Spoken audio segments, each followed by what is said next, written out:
Alright, so, forgive me, okay? Part 1 cut off. I yapped too long, okay, on my camera. After 29 minutes and 4 seconds, I didn't expect to yap that long, so I'm sorry about that part. So I'm going to try to continue where I left off at part 1 to go do a part 2, hopefully not another 29 minutes, okay, I swear. Of course, always powered by coffee. So, where I left off at in the first part was, in 1980, right around the time of Double Fantasy, when I was very excited for that album to come out. I never knew it was coming out. I was like, wow, you know, he's been gone for 5 years. A lot of people were wondering, you know, what was going to happen? What was this going to sound like, you know, after taking that 5-year time off? But when I found out, like I said, I think it was during the time that they made the album for Double Fantasy, along with the singles that came off of it before he died. That's when I found out about the Dakota in New York City, and I was going to try to find the address. You know, we were talking 1980 here, okay? It would have been really easy, obviously in today's time, to pull up an address for any building pretty much you want. But back in 1980, I wanted to try to figure out where the Dakota building was, because, I guess sometimes back then, you could go off and write John Lennon, the Dakota building, New York City, New York. I don't know if it would have got there, okay. But what I was getting at is that I just wanted to write to him, this 13-year-old kid who loved the music, and he was part of that enjoyment. Of course I would have mentioned my love for the Beatles and his solo stuff. But you see, back when I was younger, I used to have pen pals. I know that's a very goofy thing to think of in 2020, because the internet's around and you can go chitty chat with your friends through Messenger or any other means, right? Internet stuff. But back then, you had pen pals, and you would form these very strange yet sometimes rewarding friendships through the mail. You know, I had some pen pals for a couple of years, and some of them were out of the U.S. too. You know, it was interesting. So my attitude at that time was I wanted to sort of be a pen pal with John Lennon. I know, but bear with me. I was 13. Okay, I was naive. I would have loved to have been able to communicate with each and every one of them, actually, you know. I did send a letter to George's Dark Horse Records once. I got a response back, but it was very short and curt. But for John, though, for some reason, he was the one that I wanted to see if I could have been like a pen pal once in a while. I would have wrote a letter once every few weeks. I wasn't going to pester him. Back then, I didn't, I knew about celebrities. Everybody knew about celebrities, no matter what field of the entertainment business you're in. Celebrities have their time and place, whether they want to press flesh, sign the autographs, meet with people. Okay, John to me seemed like like his song says, a working class hero. He seemed like an everyday person. There's just like anybody else in your life. There's times when you can hang with anybody individually, and then there's times you just leave them alone, because everybody needs their alone time. That's for everybody, not just him. And by then, I read a lot of the books. Hunter Davies' book, The Beatles, was the first one I read from 1968. There was Philip Norman's Shout. There was a bunch of things. So, because of those books, I realized, of course, that the Beatles, what's the adage? They had feet of clay, okay, just like everybody else. But for a brief time period, they happened to make a lot of people happy, like I said in the previous video. So I was going to try to write to him, but by the time I tried figuring out where, like I said, he lived and all, he was killed. So I did not get a chance to write a letter to Lennon as much as I would have liked to. Another thing I kind of want to point out, I found some more vinyl, by the way. I want to show in a minute here. Okay. I think another thing that kind of, and please put in the comments, okay, if you agree or disagree about this. I tripped on a interview with Paul Goresh. Now, Paul Goresh, he would end up photographing John Lennon in the last couple months of his life, but and of course he was there the night that Mark David Chapman, excuse me, but I only said it for factual, was there. So he took the picture of John and Chapman to be able to identify him as the killer, you see. So that was major help in that. But Goresh's backstory, going back to 1979, I don't know. I don't think that was exactly gutsy. He went and took a friend of his, and he worked as an electronic repairman in real life. And he went to make a fake work order to get into the Dakota, and he managed to get upstairs to where John was there. And he basically, claimed as a ruse that, he talked to the secretary, blah, blah, blah, and John was mad.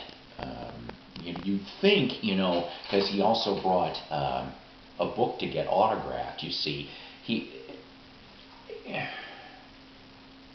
I guess the reason, like I said, look for the video on YouTube, okay? It's about 20 minutes long, the whole interview segment. I couldn't do that. That's pretty stupid, not ballsy. I think it's stupid. But yes, fine. He got to talk with Lennon and share little bits, and Lennon got comfortable with him. I think in a way it was that comfort with Goresh that, I'm not openly saying that it was Goresh's fault or anybody's fault for that matter, but I think that because John didn't really have negative meetings with people in the last 5 years, he didn't know about Chapman was a nut job. He didn't. But like I said, I just don't like the way that Goresh started his, because I think he went a bit too far. He really did those first couple times. It's like, like I said before, celebrities, okay? Just like anybody else, they've got their public time and then their alone time, okay? It's like, back off. Okay, there's another thing. What is it? TMZ. I don't really like that show, but TMZ, when I've come across it, they're torturing these people as they're going into airports or they're trying to go in a cab. It's like, no, like they're just. I think there's a fine line between being a fan and a fanatic. Does that sound about right? A fan and a fanatic.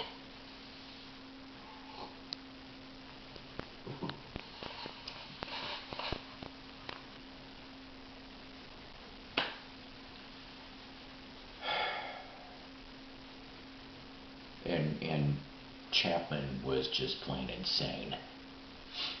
That's all there is to it. And a lot of other weird coincidences happened that day. Just very, very weird. Some say, I'm not going to go completely there. Some have got conspiracy theories on this, but I don't know. Okay, maybe if it happened, like if the murder happened in the Nixon administration when he was getting the wiretaps, the being seen, associating himself with the radicals, things like that. Maybe then I could have seen that happening back then, but after being out of the public eye for 5 years, I don't know. It's just, it was crazy was what it was, and a shame, a very big shame that it took one man's insanity to destroy not only a husband and a father, but destroy for hundreds of thousands, if not millions, of fans worldwide for that glimpse of their youth reignited.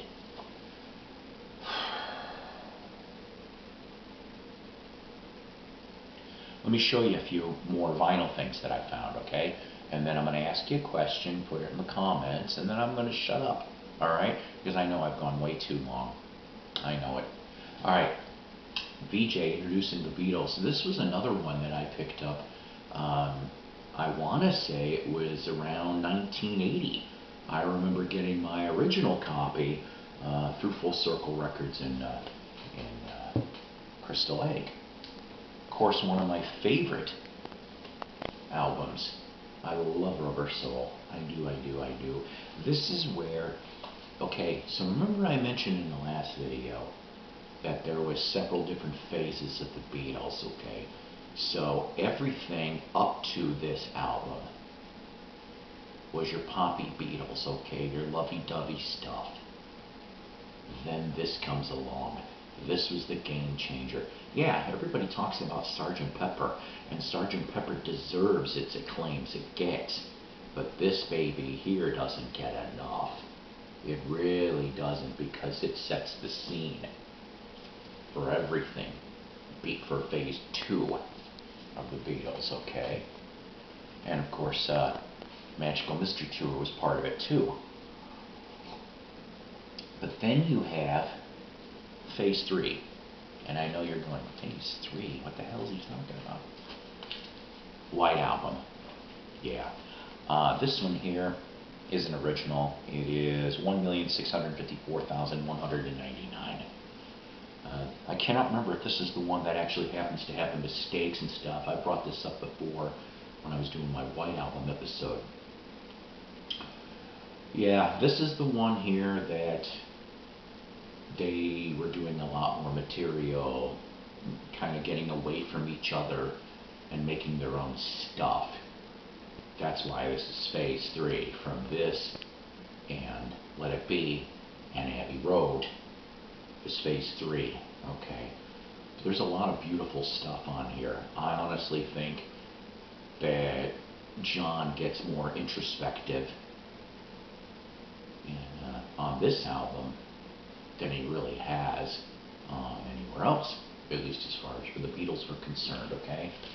And like I said, go check out at least the 3 CD with the Escher demos, and you can hear a couple extra demos that John did that would end up being hits later, reworked. I brought this up before. Yes, it's a Ringo album, but you know what? This is where your threels come in, okay? I also like the way everything is. There's a lot of faces on here. All the Beatles are represented pretty much in the crowd here. But this was Ringo's major moment to shine in 1973, and John Lennon's I'm the Greatest, which he wrote for Ringo, and George was there too. The story goes, and whether or not it's entirely true or not, was that 1973 was a very weird time. John couldn't leave the United States to go to England, but it also appears that Paul, who was supposed to actually be on that track too, couldn't leave the UK at the time due to his drug convictions. So that's actually what kept a Beatle reunion on one track. That's how I'm led to believe that's how Klaus Vormann came in. But then, of course, Paul came and helped out on other stuff here on this album too. But that is what I remember reading, and the recollections is that's how close you were in 1973. Another interesting story, and it's too bad it didn't happen, was the beginning in 1975 of the Wings Venus and Mars album, and Paul reconnected with John and invited him down to New Orleans for the sessions, at least to attend some of them. Could you imagine in 75? It wasn't going to be a Beatle thing, but could you imagine if McCartney and Lennon co-wrote a song and just simply used it on Venus and Mars? The what ifs, kind of a lot of what ifs. But Lennon doesn't show up, of course. He reconciles with Yoko and starts his retirement period pretty much. But George shows up at the opening party for the Venus and Mars LP, which, of course, leads me to Paul again. And one of his last great albums. Now, what I mean by that is that it took, in my opinion, after this album, it was like 15 years later. Well, Run Devil Run was good, but I'm talking about Flaming Pie, you know. So this one here came out, you know, in '82. Paul, of course, started the sessions. There's a couple tracks with Wings people on this, but when John got killed, Paul was in the studio and found out about it, and he ended up writing Here Today, which to me I think is a very heartfelt tribute to his fallen brother and comrade in life, pretty much. Even John admitted once in an interview, I remember reading this, and he said Paul was his first love and Yoko was his second. That's what he said anyway.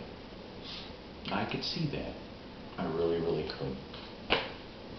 So, the last little bit here, I remember, like I said, after John passed, I picked up a bunch of different things, and yeah, this John Lennon collection here, which Geffen Records put out, I grabbed it up.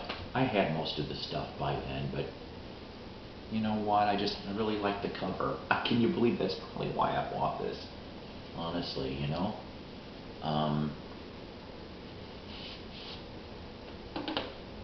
How about that, huh? A man at work, so to speak. And, like I said, 40 years later, it still hurts. It really, really does. But you know what? Like anything else, he's still alive in a way, isn't he? Isn't he? Through our ears, by listening to the music, and in our hearts because of what the music does for us. I will always thank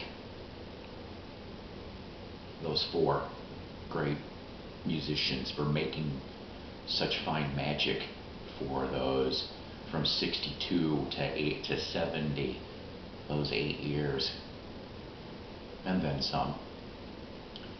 But for John, you know, like I said,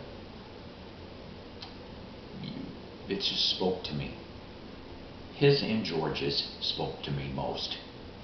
And I just can't believe it's been 40 years.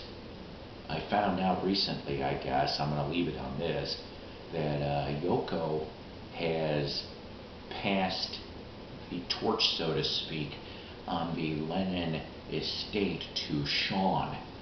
I don't exactly know what that means or what could come out of this. I don't know. But,